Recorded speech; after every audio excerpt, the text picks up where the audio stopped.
Protests in Indonesia against alleged government corruption and police brutality are ongoing. The military has been deployed to break up demonstrations. Protesters are angry about wage inequality and the benefits granted to members of parliament. President Prabowo Subianto has promised some allowances will be cut, but the concession has done little to deter the crowds. At least 8 people have been killed in the past week. Jessica Washington is following the latest protests in the Indonesian capital. I'm in central Jakarta, where thousands of motorbike taxi drivers are gathering here to demonstrate against the killing of a fellow motorbike taxi driver, Afan Kurniawan.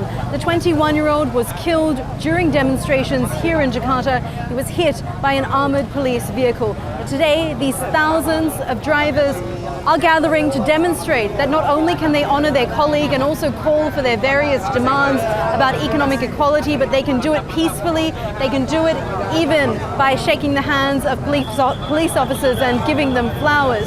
Yesterday, Prabowo Subianto reiterated that Indonesians do have the right to peacefully protest, but he also said that those who commit any acts of violence during the course of these protests may be guilty of treason or even terrorism. So certainly since those comments from Prabowo Subianto, since we've seen an increased security presence on the streets of Jakarta, including soldiers deployed at many points around the city, we have seen much smaller demonstrations, but there is still a sense that this week of protests will continue.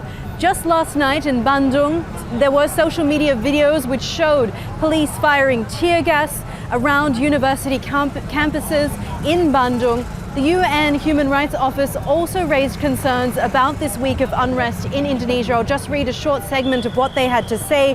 They noted that there must be thorough and transparent investigations into all alleged violations of international human rights law, including with respect to the use of force. A few other important points to note: the Commission for Disappeared and Victims of Violence, that's Kontras here in Indonesia, has noted that at least 20 people remain missing since those demonstrations. Most of them were last seen in central Jakarta.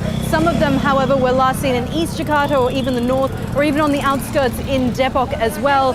Also, civil society organizations here in Indonesia raising the alarm over the arrest of a civil society leader here in Jakarta. He was arrested late last night.